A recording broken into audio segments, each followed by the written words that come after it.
Bienvenidos. Lo que están a punto de presenciar va más allá de un simple recuento de crímenes. Es una autopsia de la justicia, del poder y del silencio.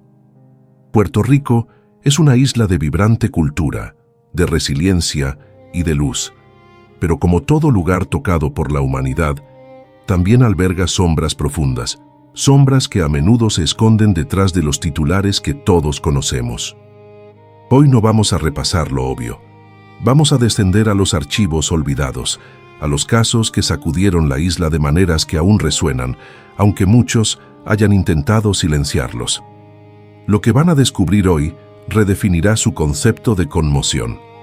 La crónica criminal de Puerto Rico, esa narrativa oscura que corre paralela a su historia soleada, está marcada por eventos que han redefinido la conversación pública. Han servido como espejos oscuros, reflejando las tensiones sociales, políticas y judiciales que hierven bajo la superficie de la isla. Es cierto, ciertos casos de alto perfil han dejado cicatrices indelebles que la nación entera comparte. Pensamos en los trágicos feminicidios de Keishla Rodríguez y Andrea Ruiz Costas, crímenes que desataron una ola de furia y dolor colectivo, exponiendo una crisis de violencia de género que ya no podía ser ignorada.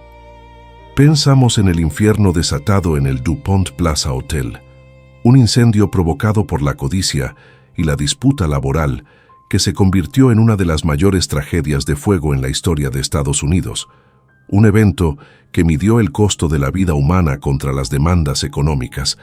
Y por supuesto, pensamos en el crimen de Estado en Cerro Maravilla, una herida abierta de represión política donde la verdad fue asesinada y enterrada bajo capas de encubrimiento oficial. Esos eventos, aunque fundamentales, son solo la punta visible de una historia mucho más amplia, mucho más compleja. El verdadero tejido de la conmoción puertorriqueña es más profundo. Este informe, este descenso a los archivos de El Relator Oscuro, se sumerge más allá de esos titulares ya establecidos. Nuestra misión hoy es desenterrar 5 casos que, si bien son infames por derecho propio, revelan facetas distintas y profundamente perturbadoras del crimen y la justicia en Puerto Rico. Cada caso que abriremos ha sido seleccionado meticulosamente por su capacidad única para conmocionar a la sociedad, y no solo por la brutalidad del acto en sí. La verdadera conmoción, como veremos, a menudo reside en las réplicas. Hablamos del encubrimiento político que protege a los poderosos, de la codicia desmedida de la alta sociedad que pone un precio a la vida humana. Hablamos del error judicial devastador, de cómo el sistema puede tragar hombres inocentes y robarles décadas de vida, un costo impagable. Hablamos del terror psicológico infligido por un depredador atípico, un tipo de maldad que la isla no estaba preparada para enfrentar. Y hablamos del silencio, el silencio ensordecedor que puede durar más de una década, protegiendo a un culpable que vive a simple vista. Lo que sigue no es una lista de crímenes, es la presentación de los expedientes. Son las autopsias de la justicia, del poder y de la sociedad misma. Desde la violencia política sancionada por el propio Estado en la década de 1930, hasta un asesinato por encargo meticulosamente planeado donde una fortuna era el único móvil. Desde el encarcelamiento de inocentes que se convirtió en una sentencia de vida hasta la cacería del único asesino en serie de la isla. Y finalmente, una masacre familiar que permaneció impune en el corazón de la capital, mientras el asesino quizás escuchaba los lamentos desde el otro lado del pasillo. Prepárense, estos son los 5 casos que sacudieron los cimientos de Puerto Rico. Para entender la tragedia, la sangre derramada en un día santo, es imperativo situarse en el Puerto Rico de la década de 1930. No podemos juzgar el pasado con los ojos del presente sin antes comprender el aire que se respiraba. Y en esos años, el aire de Puerto Rico era eléctrico, denso, inflamable. La isla era un hervidero. Por un lado, un fervor nacionalista creciente, un deseo de dignidad y soberanía que ardía en los corazones de muchos. Por el otro, una brutal represión colonial, la mano de hierro de un gobierno insular administrado por Estados Unidos, cuyo objetivo principal era mantener el control a cualquier costo. En el centro de esta tormenta estaba el Partido Nacionalista, bajo el liderazgo carismático, desafiante e intransigente de Pedro Albizu Campos. Albizu no era un político de discursos vacíos, era un símbolo viviente de la resistencia. Sus palabras chocaban directamente con la estructura de poder colonial, y esa estructura tenía un rostro: el jefe de policía de la isla, el coronel E. Francis Riggs. La tensión entre estas dos fuerzas no era una simple diferencia política, era un barril de pólvora esperando la más mínima chispa. El ambiente estaba tan cargado que la violencia no parecía una posibilidad, sino una inevitabilidad. El valor de la libertad estaba a punto de ser puesto a prueba. La chispa llegó, como suelen llegar las tragedias, en el día más inesperado, un domingo de Ramos. El 21 de marzo de 1937, el Partido Nacionalista de Puerto Rico convocó una marcha pacífica en la ciudad señorial de Ponce. No era una provocación, era una conmemoración. El propósito era doble y profundamente simbólico. Primero, conmemorar el 64 aniversario de la abolición de la esclavitud en la isla, un evento celebrado el 22 de marzo. Segundo, protestar por el encarcelamiento de sus líderes, incluido el propio Albizu Campos, quien había sido neutralizado por el sistema judicial. Inicialmente, la normalidad pareció prevalecer. El alcalde de Ponce, un hombre que entendía el pulso de su ciudad, concedió el permiso para la marcha. Todo estaba en orden. Sin embargo, en el último minuto, la política colonial mostró su verdadero rostro. El gobernador colonial nombrado por Estados Unidos, el general Blanton Winship, un militar rígido sin afinidad por las sutilezas de la cultura puertorriqueña, revocó el permiso. La presión venía de la policía, que veía la marcha no como una expresión de libertad, sino como un desafío a su autoridad. A pesar de la revocación, los cadetes de la República, la Guardia Nacionalista, conocidos por sus camisas negras, y otros simpatizantes decidieron marchar. Entre ellos había mujeres, había niños. No eran un ejército, eran ciudadanos. Eran las 3:15 de la tarde. El sol de primavera caía sobre Ponce. Mientras la banda se preparaba para tocar el himno que une a todos los puertorriqueños, la borinqueña, el escenario cambió de una protesta cívica a una trampa mortal. La policía insular, armada no solo con las pistolas de reglamento, sino también con ametralladoras Thompson y rifles, armas de guerra para controlar a civiles, rodeó a los manifestantes. Las calles Marina y Aurora se convirtieron en un callejón sin salida. Lo que sucedió después desafía la descripción, sin previo aviso significativo, sin una orden de dispersión clara, sin un intento de diálogo, los oficiales abrieron fuego. Fue un fuego indiscriminado contra la multitud desarmada y contra los transeúntes que, curiosos, abarrotaban las calles en un domingo por la tarde. Fue una carnicería. En un lapso de minutos, el aire se llenó de plomo, gritos y el olor metálico de la sangre. 19 personas yacían muertas o moribundas. Más de 200 resultaron heridas. Las víctimas no eran solo los cadetes nacionalistas. Eran observadores inocentes, personas que estaban en el lugar equivocado en el momento equivocado. Incluso 2 policías fueron alcanzados por el fuego amigo, una prueba del caos y el pánico desatado por sus propios compañeros. El domingo de Ramos se había teñido de rojo. La conmoción inmediata fue el horror de la violencia. Pero la segunda conmoción, la que envenenaría el alma de la isla, fue la respuesta del gobierno. El gobierno de Winship actuó con una celeridad escalofriante para controlar la narrativa, para secuestrar la verdad. Inmediatamente culparon a los nacionalistas. La mentira oficial fue que los manifestantes habían disparado primero y que la policía, heroicamente, actuó en defensa propia. Se intentó enjuiciar a los sobrevivientes. Se les acusó de la violencia que ellos mismos habían sufrido. El fiscal de Ponce, Rafael Quinto Pérez Marchand, se encontró en una posición imposible enfrentando una inmensa presión de sus superiores para validar la versión oficial del gobierno, para construir un caso basado en falsedades. El aparato estatal movilizó todos sus recursos no para sanar, sino para encubrir. Sin embargo, el intento de encubrimiento, tan burdo y arrogante, comenzó a desmoronarse. Los esfuerzos de la Fiscalía por culpar a los manifestantes fracasaron estrepitosamente.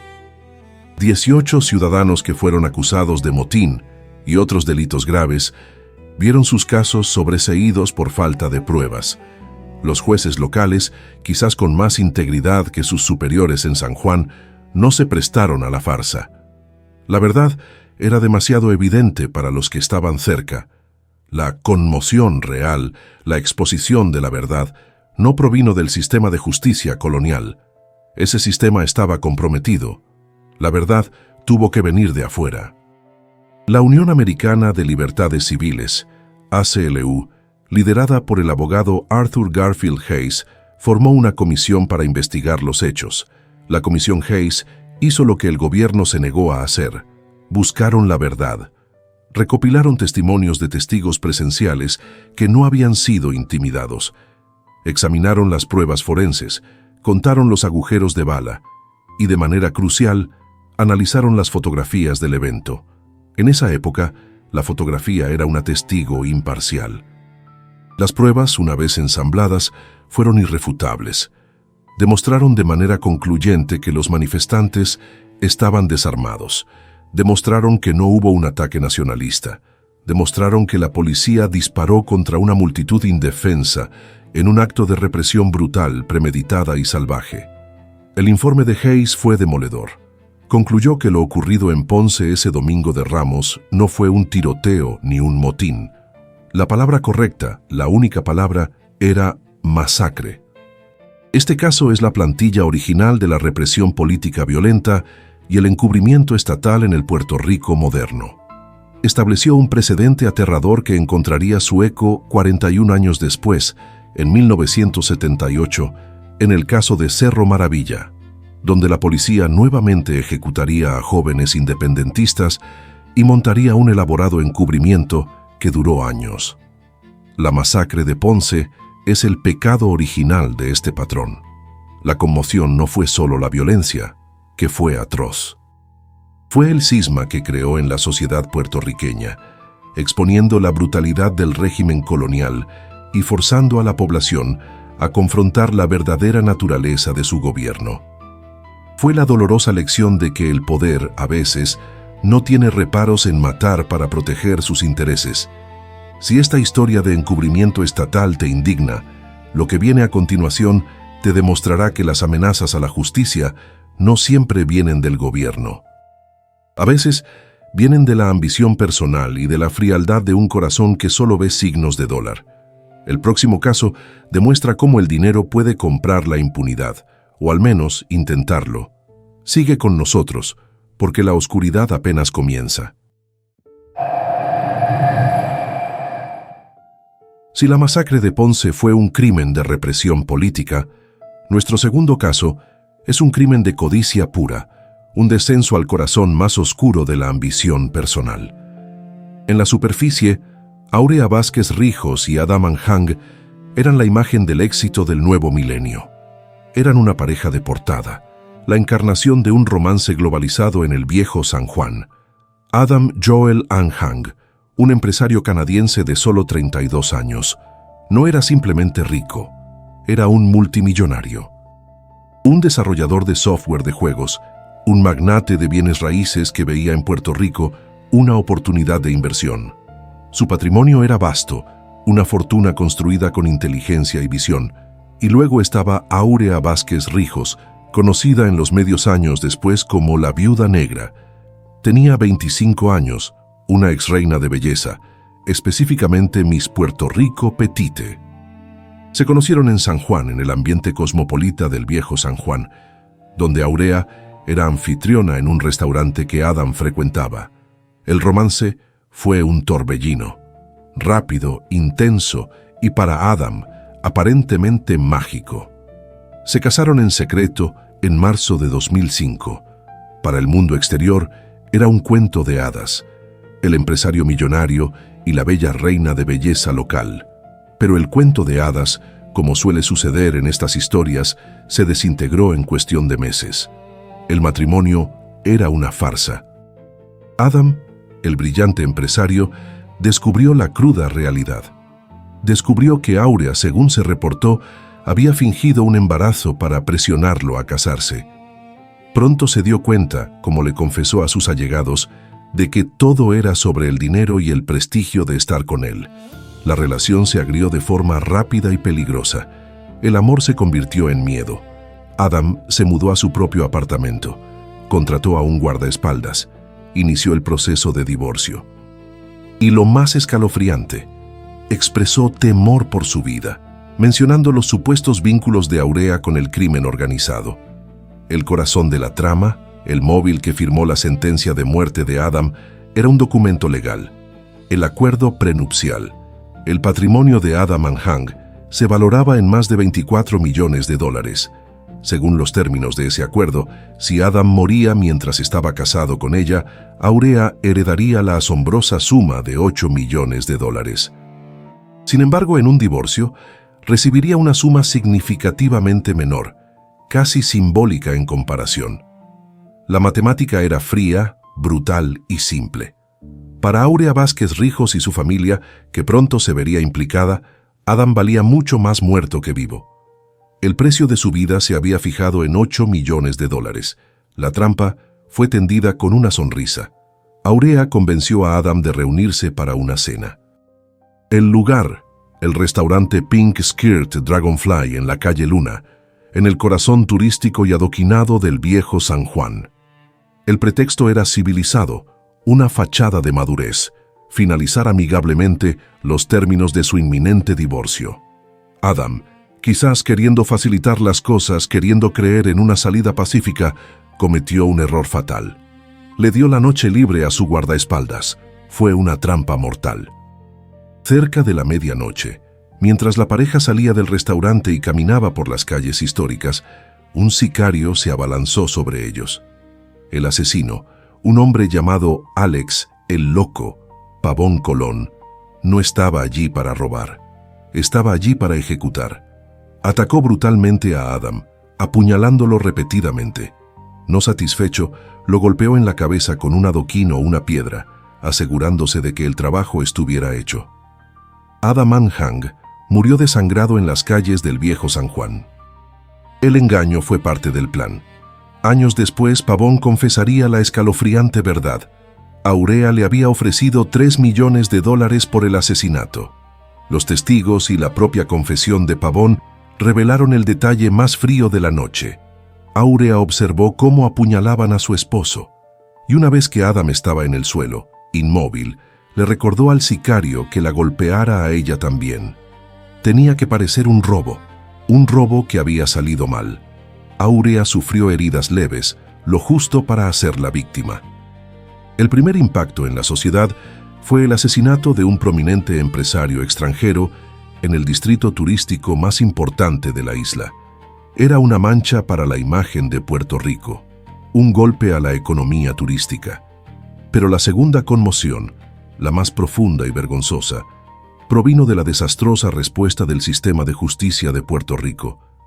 La policía local, quizás por incompetencia, quizás por prisa, desestimó rápidamente la teoría del asesinato por encargo. Era más fácil, más limpio, culpar a un ladrón fantasma. Y encontraron uno. Arrestaron y acusaron a Jonathan Roman Rivera, un joven empleado de limpieza del restaurante, un hombre sin recursos ni conexiones. A pesar de la falta total de pruebas físicas, a pesar de que nada lo conectaba con el crimen, Jonathan Roman Rivera fue condenado en un juicio local. La sentencia, 105 años de prisión. Este error judicial garrafal no fue solo un error, fue una tragedia sobre otra tragedia. No solo encarceló a un hombre inocente, robándole su vida, sino que le dio a Aurea Vázquez Rijos el tiempo y la tapadera que necesitaba. Mientras Jonathan Roman era enviado a una celda, Aurea estaba libre, y usó esa libertad para huir. Mientras Jonathan Roman se consumía en la cárcel, Aurea huyó de Puerto Rico. En 2006 se instaló en Italia, un país con leyes de extradición complicadas, creyéndose a salvo, quizás ya disfrutando de parte de la riqueza que esperaba obtener. Pero no contó con la determinación de un padre. Abraham Anhang, el padre de Adam, devastado pero implacable, se negó a aceptar la versión oficial. Se negó a aceptar que el asesino de su hijo fuera un simple limpiador de restaurantes. Con la tenacidad que solo el dolor puede forjar, y con los recursos que su fortuna le permitía, Abraham gastó millones de dólares en investigadores privados para encontrar al verdadero asesino de su hijo. Fue esta investigación privada, trabajando en conjunto con la intervención del FBI, una agencia con un presupuesto y un alcance que la policía local no podía igualar, la que finalmente desenredó la trama. En 2008, un gran jurado federal acusó formalmente a Aurea Vázquez Rijos. Pero no estaba sola. La acusación incluyó al sicario, Alex Pavón, quien fue arrestado y finalmente confesó. Y reveló la naturaleza familiar del crimen. Los cómplices de Aurea eran su propia hermana, Marcia Vázquez Rijos, y el esposo de esta, José Ferrer Sosa. Incluso el hermano de Aurea, Charbel Vázquez, fue acusado de obstrucción a la justicia por ayudarla a esconderse en el extranjero. Era una conspiración familiar por dinero. La captura de Aurea fue digna de una película de espías. El FBI la localizó en Florencia. La extradición desde Italia era casi imposible. Así que en 2013 la atrajeron a Madrid, España, con una elaborada artimaña, una oferta de trabajo falsa como guía turística para un grupo ficticio. Aurea, quizás viendo una oportunidad de ingresos, mordió el anzuelo. Fue arrestada en el aeropuerto de Madrid. En un último y desesperado intento por evitar la justicia estadounidense, Aurea quedó embarazada y tuvo un bebé en la cárcel española. Su cálculo fue que tener un hijo ciudadano español impediría su extradición. La maniobra falló. Aurea Vázquez Rijos fue extraditada a Puerto Rico en 2015, casi una década después del asesinato. El juicio federal comenzó en 2018. Finalmente, en 2019, Aurea, su hermana Marcia y su cuñado José Ferrer fueron declarados culpables y sentenciados a lo que merecían, cadena perpetua. Y Jonathan Roman Rivera, el inocente, había sido liberado después de que Pavón confesara, pero no antes de pasar años en prisión por un crimen que no cometió. El sistema le robó un tiempo que ningún pago o disculpa podría devolver. Este caso expone brutalmente un sistema de justicia de dos niveles. La justicia local falló de manera total, espectacular, condenando a un inocente para cerrar un caso de alto perfil. Fue únicamente gracias a la inmensa fortuna de la familia de la víctima, a los millones de dólares gastados por un padre en duelo y a la intervención de los recursos federales del FBI, que se logró la verdadera justicia. El caso de la viuda negra no es solo una historia de codicia y asesinato. Es una cruda demostración de que en Puerto Rico, el tipo de justicia que se recibe puede depender trágicamente de quién es la víctima y cuánto dinero tiene su familia. Pero ¿qué sucede cuando la víctima no es un millonario? ¿Qué sucede cuando los acusados no tienen recursos? ¿Qué sucede cuando el sistema falla y no hay un padre con una fortuna para corregirlo? El siguiente caso es la respuesta a esa aterradora pregunta. Si el caso de Aurea Vázquez demostró que el sistema de justicia local podía fallar, pero ser corregido por el poder federal y el dinero privado, el caso de los 3 inocentes de Aguada plantea una realidad mucho más aterradora. Es la antítesis del caso Anhang. Es la pesadilla que ocurre cuando el sistema falla y no hay una familia millonaria, ni el FBI, ni investigadores privados para intervenir. La respuesta es este caso, un error judicial que no se corrigió en meses ni en años. Un error que se extendió como una mancha de aceite por más de 2 décadas. Este es el caso que mide el costo humano del error judicial en su forma más pura y devastadora. Viajamos a 1988. La comunidad rural de Aguada, en la costa oeste de la isla, fue sacudida por un crimen de una brutalidad que no estaba acostumbrada a ver. La víctima fue Glorimar Pérez Santiago. Glorimar no era una figura anónima, era una joven reina de belleza local. Su rostro era conocido, su vida joven estaba llena de promesas. La naturaleza violenta de su muerte conmocionó profundamente al pueblo. En una comunidad pequeña, un crimen así no es solo una estadística, es una herida personal para todos. La policía, tanto local como estatal, se vio bajo una intensa presión pública. Tenían que resolver el caso, tenían que encontrar a los culpables y tenían que hacerlo rápido. La policía actuó con rapidez. Pero la rapidez, cuando no va acompañada de precisión, es peligrosa. En poco tiempo arrestaron a 3 jóvenes del área: Nelson Ortiz Álvarez, José Caro Pérez y Nelson Ruiz Colón. No hubo una investigación forense meticulosa. Hubo serias fallas en el proceso. No existían pruebas físicas contundentes que los vincularan directamente con la escena del crimen. Sus coartadas fueron ignoradas. Sus persistentes reclamos de inocencia cayeron en oídos sordos. El sistema judicial, ansioso por cerrar un caso que había aterrorizado a la comunidad y restaurar la sensación de seguridad, necesitaba culpables. Y estos 3 hombres fueron los elegidos. Fueron declarados culpables. El sistema, en su afán por mostrar resultados, los sentenció a largas penas de prisión. Para el Estado, el caso de Glorimar Pérez Santiago estaba oficialmente cerrado.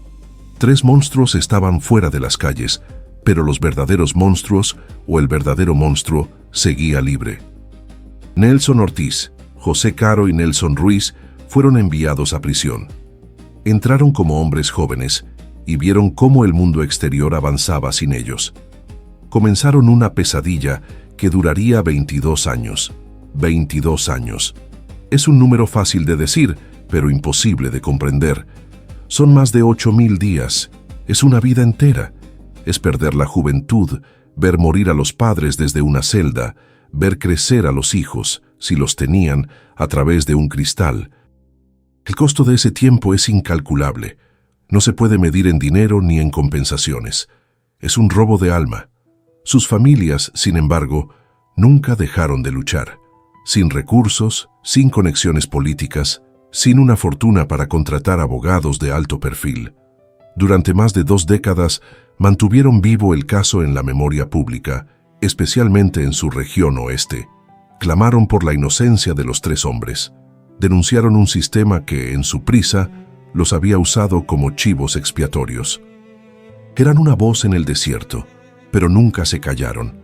El caso dio un giro dramático décadas después, gracias a 2 factores que emergieron mucho después de sus condenas. El primero fue un avance legal, la aprobación de la Ley de Análisis de ADN post-sentencia en Puerto Rico. El segundo fue un avance cívico, el trabajo incansable del Proyecto Inocencia, una organización dedicada a luchar por aquellos que el sistema había olvidado. En 2015, amparados por esta nueva ley, los 3 inocentes exigieron formalmente lo que debió haberse hecho bien en 1988, que se realizaran pruebas de ADN modernas a la evidencia biológica que fue recolectada y afortunadamente preservada de la escena del crimen. La ciencia finalmente intervino donde la justicia humana había fallado de manera tan miserable. Los resultados de las pruebas de ADN no fueron ambiguos, no dejaron lugar a dudas, fueron una bomba. Excluyeron concluyentemente a Nelson Ortiz, a José Caro y a Nelson Ruiz de la escena del crimen. El perfil genético encontrado en la víctima no pertenecía a ninguno de ellos. La prueba que los habría liberado en 1988 finalmente salió a la luz en 2015.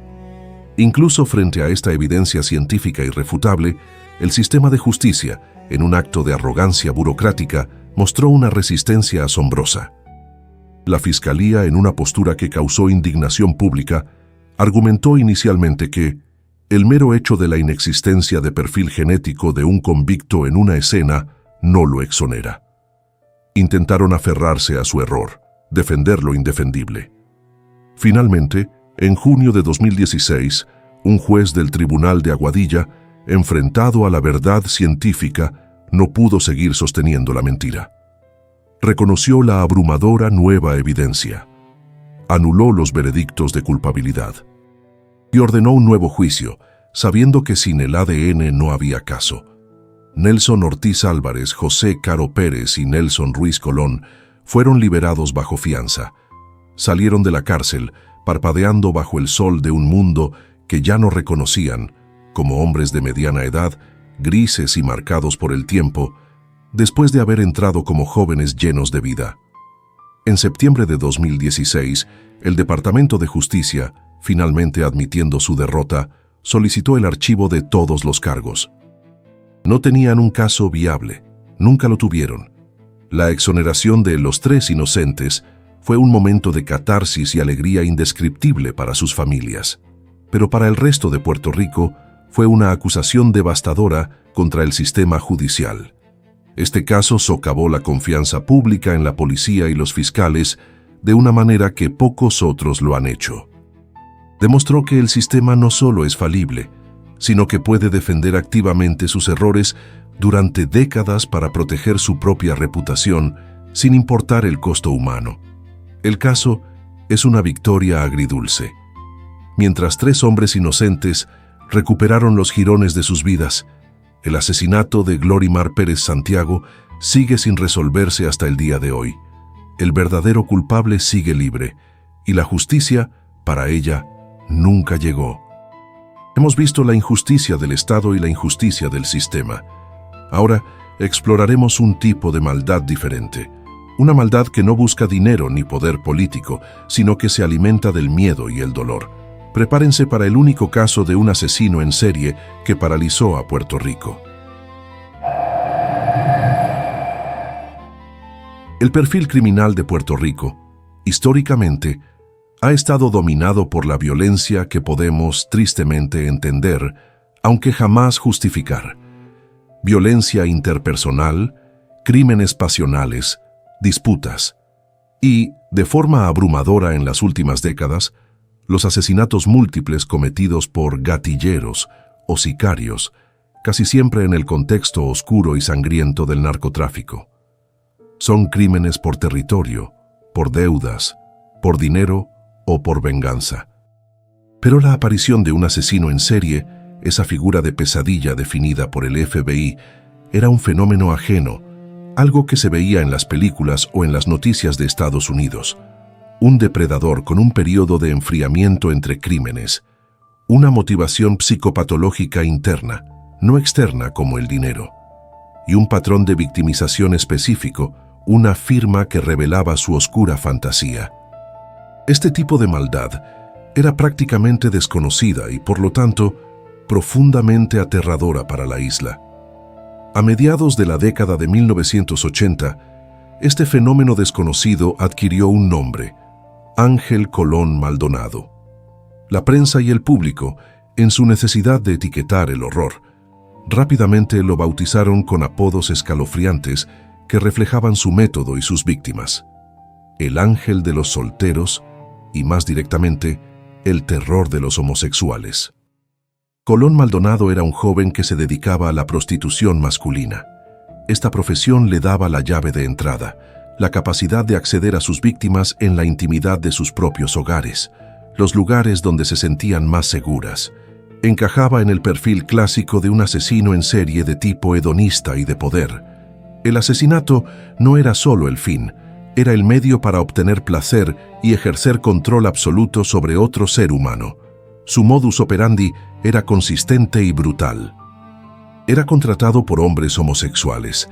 Entraba a sus casas, a menudo apartamentos en buenas zonas de la capital, y una vez dentro, el cliente se convertía en víctima.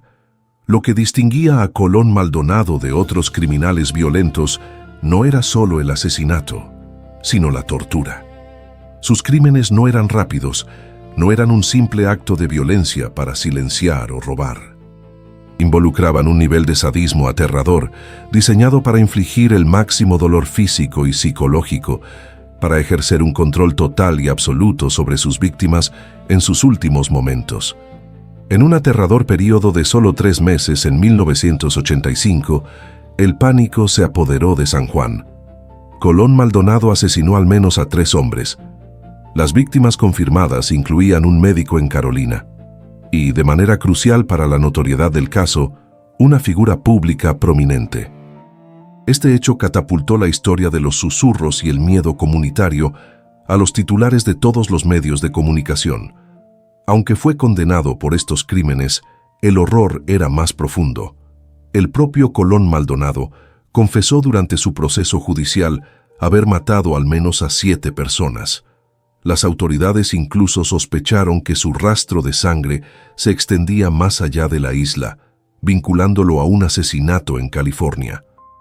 Los asesinatos de El Ángel de los Solteros desataron una ola de pánico absoluto, un terror colectivo en la comunidad gay de Puerto Rico. Pero esta conmoción no ocurrió en el vacío. No era solo el miedo a un asesino. El caso explotó en la conciencia pública en el apogeo de la crisis del SIDA y en una era de homofobia social y sistémica generalizada. El miedo, por lo tanto, era un cóctel tóxico y complejo. Para la comunidad gay, era un miedo tangible, físico, a un depredador sádico que los estaba cazando activamente. Un hombre que usaba su propia identidad y deseo como un arma contra ellos. Pero para el público en general, la reacción era una mezcla turbia de fascinación morbosa, repulsión y tristemente un profundo prejuicio. La cobertura mediática y la conversación pública de la época, reflejando los valores de ese momento, a menudo se centraban tanto o más en el estilo de vida de las víctimas como en la brutalidad del asesino. Se insinuaba que las víctimas, por ser quienes eran, de alguna manera habían invitado el peligro. Se reflejaba la marginación abierta a la que se enfrentaban los hombres homosexuales en esa época. La publicidad que rodeó el caso fue tan intensa, tan sensacionalista, que el juicio tuvo que ser pospuesto. Los tribunales determinaron que era necesario enfriar el ambiente, dejar que el pánico se asentara para tener alguna esperanza de asegurar un jurado imparcial. Finalmente, Ángel Colón Maldonado fue juzgado y condenado. El sistema, enfrentado a la evidencia de sus crímenes y sus propias confesiones, le impuso una sentencia de 234 años. Fue encerrado y la amenaza física desapareció. Sin embargo, un análisis académico posterior del caso señala algo revelador sobre el sistema de justicia de Puerto Rico. Al no estar acostumbrado a este tipo de psicopatología, al no tener un marco para entender al asesino en serie, el sistema optó por procesarlo como un delincuente común. Se argumenta que, en lugar de confrontar la compleja y perturbadora realidad de que un asesino en serie había nacido y cazado en la isla, el sistema legal, quizás influenciado por los prejuicios de la época contra las víctimas, simplemente lo encerró y tiró la llave. Este caso no solo introdujo la figura del asesino en serie en el imaginario puertorriqueño, también expuso las profundas fracturas sociales de la isla, donde el miedo al SIDA, el prejuicio contra la homosexualidad y el terror a un asesino sádico colisionaron en una de las crónicas criminales más oscuras y complejas de la década. Hemos visto el mal del Estado, el mal de la codicia y el mal de la psicopatía. Pero nuestro último caso explora quizás el mal más desconcertante de todos, el mal que se esconde a plena vista, protegido por el silencio de una comunidad. Llegamos a nuestro último archivo, un caso que nos trae al siglo XXI, pero que resuena con los horrores más primarios. El 19 de marzo de 2011, el residencial público San Juan Park, en el denso y vibrante barrio de Santurce, fue el escenario de un crimen de una brutalidad casi inimaginable, una violencia que hiela la sangre. Las víctimas fueron una familia entera: Lorenis Karen Mejías Contreras, una madre de 30 años, y sus 2 hijos pequeños, Néstor y Jeremy. Hay tragedias, y luego hay niveles de horror que la mente humana lucha por procesar. El detalle que elevó esta tragedia a un nivel de horror insoportable fue doble. Primero, Lorenis Karen Estaba en su 8º mes de embarazo. El asesino no solo le quitó la vida a ella y a sus 2 hijos, mató una vida que estaba a semanas de comenzar. Segundo, el día que fueron asesinados, ese sábado 19 de marzo, la familia se estaba preparando para celebrar su baby shower. Los regalos estaban listos. La celebración de la vida fue interrumpida por la masacre más viciosa. Fueron los familiares quienes los encontraron. La alegría anticipada del baby shower se convirtió en el descubrimiento de una pesadilla. La escena que descubrieron las autoridades fue descrita como una de violencia extrema, personal y furiosa. Los niños, Néstor y Jeremy, presentaban múltiples heridas de arma blanca. El asesino se había ensañado con ellos, particularmente en la cara y el cuello. Lorenis, la madre, además de las puñaladas, tenía un severo trauma contundente en la cabeza. La violencia infligida fue tan severa, tan descontrolada, que la sangre de las víctimas se filtró a través del piso de concreto, goteando en el apartamento de abajo. Una imagen dantesca que marcó a los residentes y a los primeros en responder. El caso se convirtió instantáneamente en uno de los misterios sin resolver, más notorios, dolorosos y frustrantes de San Juan. Durante años, la investigación pareció chocar contra un muro de ladrillos, un muro de silencio. Las teorías iniciales eran confusas y llevaban a callejones sin salida. Se investigó una relación extramatrimonial que Lorenis mantenía con un agente de la policía. Este agente era de hecho el padre del bebé que esperaba. Tanto él como el padre de los otros 2 niños fueron investigados exhaustivamente y finalmente descartados como sospechosos. Otra teoría que reflejaba la realidad de la vida en el residencial sugería que la masacre pudo ser una represalia relacionada con un paquete de drogas que uno de los niños, inocentemente, pudo haber encontrado y tomado. Esta teoría pintaba un cuadro de violencia de narcotráfico colateral, donde una familia inocente pagó el precio más alto. Pero más allá de las teorías, lo que definió este caso durante 13 largos años fue el silencio. El caso se enfrió. Se convirtió en un símbolo de impunidad. Se convirtió en un ejemplo del código del silencio, esa ley no escrita que a menudo prevalece en comunidades golpeadas por la violencia y, crucialmente, por una profunda desconfianza en la policía. La gente no hablaba, quizás por miedo, quizás por lealtad, quizás porque sabían que hablar podía costarles la vida. 13 años de dolor para una familia, 13 años de impunidad para un asesino, 13 años de silencio. Y entonces, en 2024, la División de Crímenes Mayores de la policía anunció un avance sorprendente. Un avance que lo cambió todo. El arresto de un hombre directamente vinculado a los hechos. El sospechoso fue identificado como Luis Soto Navarrete, alias Luisito. El detalle clave, el más escalofriante de todos, el que congela la sangre, fue la identidad de Luisito. No era un extraño, no era un sicario de un punto lejano, no era un policía celoso. En 2011, cuando Lorenis y sus hijos Néstor y Jeremy eran masacrados en su apartamento, Luis Soto Navarrete era su vecino. Vivía en el apartamento de enfrente. La pista que finalmente condujo a él, después de 13 años, fue tan simple como condenatoria. Inmediatamente después de la masacre, Luisito hizo algo que solo un culpable haría. Desapareció. Se esfumó sin dejar rastro, sin decirle a nadie, abandonando su apartamento. Fue arrestado en 2024 en otro lugar, en posesión de un arma de fuego ilegal.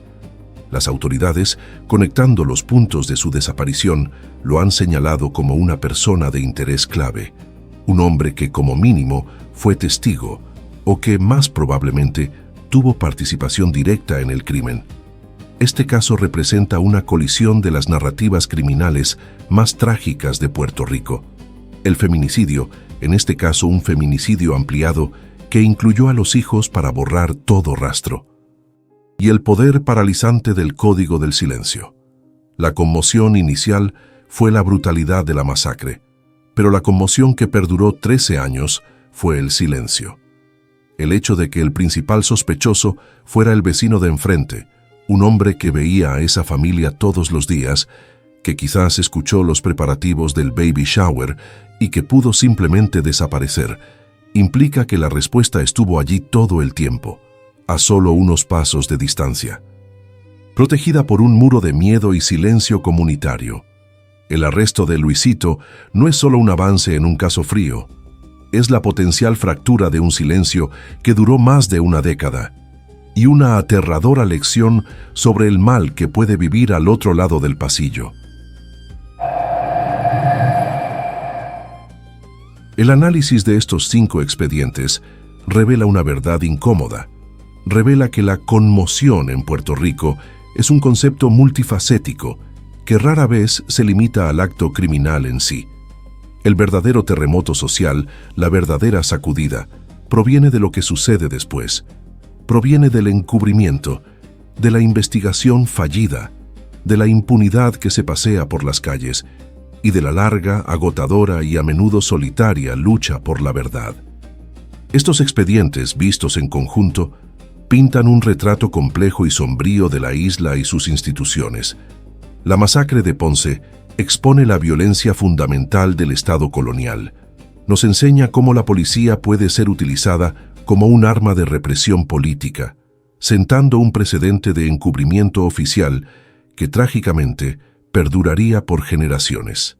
El caso de Áurea Vázquez Rijos, la viuda negra, ilustra una justicia de 2 velocidades. Un sistema local capaz de fallar catastróficamente, condenando a un inocente para cerrar un caso, y un sistema federal que solo se activa por el poder, la influencia y, sobre todo, el dinero de la víctima. Una justicia que tiene un precio. Los 3 inocentes de Aguada es la trágica y oscura antítesis de ese caso. Demuestra la pesadilla que ocurre cuando el sistema falla y no existe ese poder externo, esa fortuna que lo corrija. El resultado: décadas de vidas robadas y una confianza pública permanentemente rota, un costo que la sociedad sigue pagando.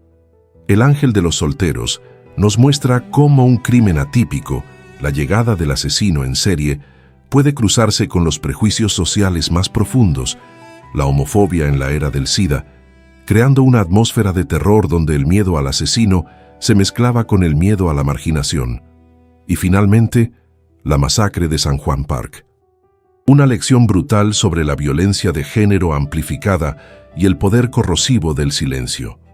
Es un recordatorio de que, a veces, el mayor horror no es solo el crimen en sí, sino la complicidad o el miedo de una comunidad que permite que un asesino desaparezca, aunque viviera al otro lado del pasillo. Estos 5 casos demuestran que, más allá de los titulares que todos conocemos, la historia criminal de Puerto Rico está llena de narrativas profundas y trágicas que aún exigen ser contadas. Son historias de codicia, de poder, de prejuicio y, sobre todo, de un sistema de justicia que con demasiada frecuencia ha fallado a aquellos a quienes juró proteger. Nos dejan con cicatrices que, décadas después, aún permanecen abiertas y nos obligan a preguntar: si esta es la justicia que hemos tenido, ¿qué debemos hacer para asegurar la justicia que merecemos? Gracias por acompañar a El Relator Oscuro en este viaje a las sombras. Si este análisis profundo te ha impactado y valoras la investigación detallada, la mejor forma de apoyar a este canal es suscribiéndote. Dale like a este video si te ha parecido informativo y comparte tu opinión en los comentarios. ¿Qué otro caso merece ser sacado de los archivos? Hasta la próxima, cuando volveremos a abrir otro expediente olvidado. El Relator Oscuro. Desenterrando las historias que se niegan a morir. Suscríbete para más expedientes.